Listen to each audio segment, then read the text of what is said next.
Tété, je vous présente Elsa Lévy. Elle a la dure mission de lire pour nous la presse féminine. Bonjour. Et elle a surtout le talent d'arriver à en ressortir quelque chose. Oui, j'espère. Alors, aujourd'hui, c'est Tété l'invité. Pardon, je la fasse. Ah oui, d'accord. Et bon, ça, c'est Tété fait. et moi, on est nés le même jour. Alors, bon anniversaire avec 2 semaines de retard. Bah ouais. Ouais, 25 juillet, c'est un bonne date. Hein. Lyon. Voilà, c'est tout. Sinon, pour la revue Merci Elsa. non, mais c'est rare de rencontrer quelqu'un. Oui, c'est et puis de qualité, parce qu'on n'a pas toujours on partage pas toujours un anniversaire avec quelqu'un qu'on aime. Il y a des gens dont on se vanterait pas, quoi. C'est ça. Oui, c'est ça. À qui on n'a pas envie de penser ce jour-là.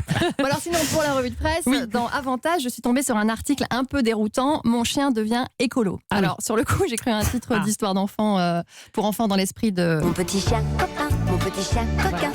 Petit compagnon. Alors celle-là je la connaissais pas. Et donc c'est pas le cas, c'est pas. Mais oui, c'est Dorothée. Donc c'est Dos. Mon mentor. Elle est née un 25 juillet aussi ou pas? Non, c'est pas. C'est pas une histoire d'enfant, c'est pas le cas. Non, ceci est très sérieux, l'histoire de chien qui devient écolo. On nous propose de construire au chien une niche éco-conçue à base de matériaux de récup. D'accord. On peut aussi lui offrir une écuelle en matériaux naturels et recyclés, mais surtout, je cite, on le fait consommer local et bio. Rex peut manger des légumes mélangés à des féculents et de la viande à condition d'y ajouter de l'huile de colza et des vitamines et minéraux. Et alors, si on n'a pas le temps de cuisiner pour Rex, parce que bon, quand même. Alors, dans ce cas, on nous recommande de lui donner des croquettes bio, mais pas des croquettes veggie, car l'article précise qu'un chien est carnivore et doit le Non, rester. sans blague. Ça, on savait pas, dis donc. Je pense qu'on n'est pas à l'abri d'un prochain article intitulé Mon chien est vegan. Du coup, je suis allée me tentez balader. pas. Ouais, non, c'était possible aujourd'hui. Alors, du coup, je suis allée me balader sur le site croquetteland.com. Ah oui, vous avez des folles soirées, Elsa. J'ai une vie de dingue. Bah oui, après tout ça, je voulais en savoir plus et j'ai appris qu'il existe quelque chose de révolutionnaire, les croquettes sans gluten. Mais non. Donc, c'est une gamme sans farine de blé pour les chiens, les chats, peut-être bientôt les tortues, je sais pas. Je sais pas. Mon Dieu. Mais bon, c'est pas le propos. Le propos, c'est qu'on en voit partout du sans gluten. Les supermarchés en regorgent et même maintenant, ça va jusqu'au rayon des animaux. Bah ouais. Pourtant, à la base, le gluten, c'est juste une enzyme qui est censée gonfler le pain, pas les gens. Bah oui, alors comment on explique ce phénomène de propagation du sans gluten? Ah bah je me disais, pour qu'il y en ait autant partout, c'est qu'à la base, il y a forcément un nombre incalculable de personnes intolérantes au gluten. En fait, ça a été calculé, ils sont 500 000 en France. Pour les chiens, on n'a pas les chiffres pour l'instant. Selon le magazine Science et Avenir, il me fallait une source fiable. 500 000 personnes sont intolérantes au gluten ou ont une maladie immunitaire appelée la maladie de cœliaque.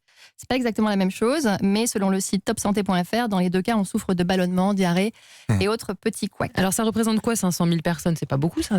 500 000 personnes, c'est 1% des Français. Ah oui, donc d'accord. Non, c'est pas énorme. La preuve, 1% des Français, c'est aussi le nombre d'électeurs de Poutou en 2012. C'est pas les mêmes forcément. C'est pas forcément les mêmes. Et il y a une seule des idées de Poutou qui a été retenue avec 500 000 voix. Voilà, mais là pour le gluten, 500 000 personnes, ça importe. Dans Biba, j'apprends qu'il existe même des applis, dont une qui s'appelle Gluten Scan. Comme son nom l'indique, elle scanne les codes barres et nous informe du contenu gluténique. Alors, c'est très bien d'apporter autant d'attention à un problème qui ne concernerait que 500 000 personnes, mais du coup, j'ai réfléchi. Je me suis dit, tiens, c'est bizarre, il y a plus de 2 millions de personnes qui vivent sous le seuil de pauvreté en France, soit 4 fois plus que les intolérants au gluten. Du coup, je me dis, tiens, pourquoi on ne crée pas un rayon supermarché pour eux aussi? Un rayon sans oseille. Oui, très bien ça. Ouais, c'est ça. Mais là, bizarrement, je ne sais pas pourquoi on n'en fait pas tout un foin. D'ailleurs, soit dit en passant, 1 personne sur 3 est allergique au foin. Ah oui, d'accord. Et ça, c'est beaucoup. Oui, c'est beaucoup ça. Vous étiez sur allergiemagazine.com?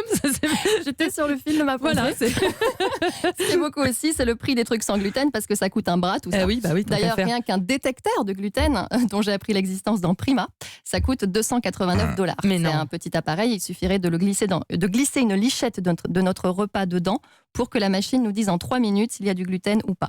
Alors, je vois mal comment on peut arriver à un dîner ou au resto avec ça, mais bon, au point où on en est. Bon alors finalement, c'est réservé à une certaine catégorie de personnes. Oui. En tout cas, je me dis que si on est pauvre et intolérant au gluten, on risque de faire cacamou assez longtemps, car ça a beau être une maladie. Pour l'instant. Il y a des mots comme ça qui déclenchent des rires forcément. Plus souvent. Oui. Bon, pas fou. Alors, car ça a beau être une maladie, pour l'instant, la Sécu ne rembourse pas les madeleines sans gluten. Non. Mais alors, si on est pauvre, intolérant au gluten et allergique au foin, là, on a une vie de chien. Ouais, du coup. Sauf qu'avec l'invention des croquettes sans gluten, cette expression n'a plus aucun sens. La boucle est bouclée, c'est génial.